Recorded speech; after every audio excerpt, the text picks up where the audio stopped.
साल 1992 में मुलायम सिंह यादव द्वारा बनाई गई समाजवादी पार्टी आज उत्तर प्रदेश की सबसे महत्वपूर्ण पॉलिटिकल पार्टीज में से एक है, जिसने कई सालों तक उत्तर प्रदेश की जनता को रिप्रेजेंट करने का काम भी किया है। इस पार्टी को भले ही मुलायम सिंह यादव के द्वारा बनाया गया था, लेकिन इसके इतने आगे आने का सबसे बड़ा श्रेय इस पार्टी के रेवोल्यूशनरी लीडर और उत्तर प्रदेश के former chief minister Akhilesh Yadav को जाता है। और लाखों लोगों की पसंद भी है। और इसी कारण आज की इस वीडियो में हम अखिलेश यादव की पूरी जिंदगी की कहानी जानने वाले हैं कि किस तरह से उन्होंने ये मुकाम हासिल करा। दोस्तों, वीडियो के साथ आगे बढ़ने से पहले मैं आपको ये बताना चाहता हूँ कि ये वीडियो हम किसी पॉलिटिकल पार्टी या पॉलिटिकल फिगर की तरफ इंक्लिनेशन के कारण नहीं बना रहे हैं, बल्कि हम इस वीडियो को लोगों की जिज्ञासा के कारण बना रहे हैं। तो समाजवादी पार्टी के प्रेसिडेंट और इंडियन पॉलिटिकल सिस्टम के एक इंपॉर्टेंट लीडर अखिलेश यादव का जन्म 1 जुलाई 1973 को उत्तर प्रदेश के डिस्ट्रिक्ट इटावा के एक हाई क्लास पॉलिटिकल फैमिली में हुआ था। इनके पिता मुलायम सिंह यादव उस वक्त उत्तर प्रदेश की पॉलिटिक्स में काफी एक्टिव थे, जो आगे चलकर स्टेट के चीफ मिनिस्टर भी बने। अखिलेश ने अपनी प्राइमरी एजुकेशन इटावा के ही एक लोकल स्कूल से कंप्लीट करी और आगे की पढ़ाई करने के लिए उन्होंने राजस्थान के एक मिलिट्री स्कूल में एडमिशन ले लिया। उसके बाद कर्नाटका के मैसूर में located JSS science and technology university से इन्होंने सिविल इंजीनियरिंग की फील्ड में बैचलर्स और मास्टर्स की डिग्री प्राप्त करी। इसके अलावा यूनिवर्सिटी ऑफ सिडनी से भी इन्वायरमेंटल इंजीनियरिंग की फील्ड में इन्होंने मास्टर्स की डिग्री प्राप्त की हुई है। लेकिन इतनी एजुकेशन के बावजूद भी इन्होंने पॉलिटिक्स की फील्ड में अपना करियर बनाने का फैसला किया, जो बहुत स्वाभाविक भी था, क्योंकि एक पॉलिटिकल फैमिली से बिलोंग करने की वजह से उनको जितनी अपॉर्चुनिटीज पॉलिटिक्स में मिल सकती थी, उतनी शायद ही किसी दूसरी फील्ड में मिल पाती। वैसे अखिलेश के कुछ करीबी ऐसा भी बताते हैं कि अखिलेश अपने जीवन के शुरू के 20-25 सालों तक राजनीति से दूर ही रहे थे, और इसी क्रम में उनके बारे में सबसे लोकप्रिय हुई है इनकी प्रेम कहानी, वो प्रेम कहानी जो आगे चलकर प्रेम विवाह में बदल गई। तो आइए पहले इस कहानी के बारे में ही जान लेते हैं। तो इनकी और इनकी वाइफ डिंपल यादव की लव स्टोरी की शुरुआत उस वक्त हुई जब ये 21 साल के थे और डिंपल 17 साल की थी।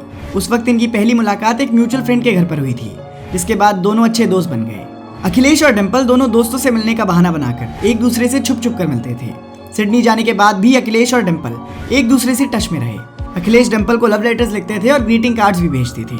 ये सिलसिला करीब 4 सालों तक चला, और जब अखिलेश अपनी पढ़ाई पूरी कर वापस उत्तर प्रदेश लौटे तो उन्होंने डिंपल से शादी करने का मन बना लिया। लेकिन उस वक्त अखिलेश के पिता उनके इस निर्णय से खुश नहीं थे, क्योंकि उन्हें डर था कि पॉलिटिक्स में इसे उनके खिलाफ एक मुद्दा बनाकर पेश किया जाएगा। जिसके बाद अखिलेश ने अपनी दादी से बात की और उनकी रजामंदी हो जाने के बाद इनके पिता को भी शादी के लिए मंजूरी देनी पड़ी, और इसके बाद फाइनली 24 नवंबर 1999 को ये दोनों शादी के बंधन में बंध गए। आपको बता दूं कि डिंपल यादव उत्तराखंड के निवासी लेफ्टिनेंट कर्नल SC रावत की डॉटर हैं। शादी के बाद अपने करियर पर ध्यान देते हुए फाइनली अखिलेश यादव ने पॉलिटिक्स में एंट्री करी और वर्ष 2000 में लोकसभा इलेक्शंस में कन्नौज कॉन्स्टिट्यूएंसी से इलेक्ट हुए। वर्ष 1999 के जनरल इलेक्शंस में मुलायम सिंह यादव ने कन्नौज और संभाल 2 लोकसभा सीट से कंटेस्ट किया था, और दोनों सीट से जीत जाने की वजह से उन्हें कन्नौज सीट से रिजाइन करना पड़ा। जिसके बाद SP लीडर्स को लगा कि अगर हमें इस सीट को रिटेन करना है तो अखिलेश यादव को पॉलिटिक्स में आना ही होगा।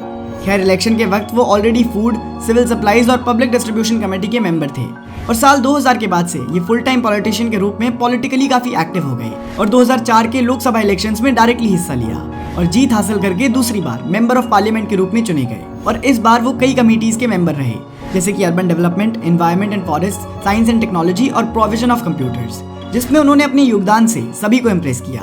और एक यूथ लीडर के रूप में न सिर्फ उन्होंने उत्तर प्रदेश में बल्कि पूरे देश में अपनी पहचान बनाई। इसके बाद साल 2009 के जनरल इलेक्शंस में भी उन्होंने जबरदस्त जीत दर्ज की और एक बार फिर मेंबर ऑफ पार्लियामेंट के रूप में चुने गए। लेकिन इस बार जीतने के बाद MP के रूप में वो अपना कार्यकाल पूरा नहीं कर पाए, क्योंकि 2012 के उत्तर प्रदेश असेंबली इलेक्शंस में 224 सीट जीतकर अखिलेश यादव उत्तर प्रदेश के मुख्यमंत्री बने। और इस वक्त तक यूपी के चीफ मिनिस्टर के रूप में जिम्मेदारी संभालने वाले लीडर्स में से ये सबसे यंगेस्ट चीफ मिनिस्टर बने थे। इस वक्त अखिलेश यादव महज 38 वर्ष के थे, जो कि एक चीफ मिनिस्टर के तौर पर काफी यंग एज है। और अपने कार्यकाल के दौरान उन्होंने कई ऐसे प्रोजेक्ट्स पर काम करा जिसकी वजह से उन्हें जनता के द्वारा पसंद भी किया गया, जैसे कि Lucknow Agra expressway, Lucknow metro rail, Lucknow international Ekana cricket stadium, women power line 1090, UP 100 police service, 108 ambulance service, किसान आवाम सर्वहित बीमा योजना, लोहिया आवास योजना, श्रवण यात्रा, और इसके अलावा भी कई ऐसे प्रोजेक्ट्स पर काम किया जिसने उत्तर प्रदेश को डेवलपमेंट का रास्ता दिखाने का काम किया।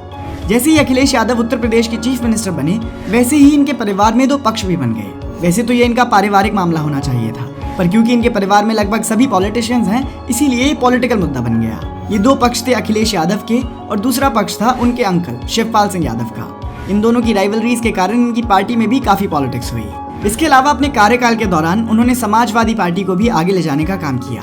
लेकिन इन सब के बावजूद साल 2017 के असेंबली इलेक्शंस में इनकी पार्टी को हार का सामना करना पड़ा और उत्तर प्रदेश के नए चीफ मिनिस्टर के रूप में योगी आदित्यनाथ ने जिम्मेदारी संभाली। लेकिन हार के बावजूद भी अखिलेश ने हार नहीं मानी और पॉलिटिक्स में लगातार सक्रिय रहे।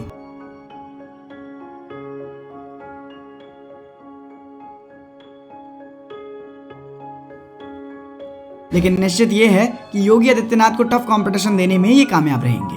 तो दोस्तों, यही थी कहानी अखिलेश यादव की। अगर आपको वीडियो पसंद आई हो तो आप इस वीडियो को अपने दोस्तों के साथ जरूर शेयर कीजिएगा। धन्यवाद।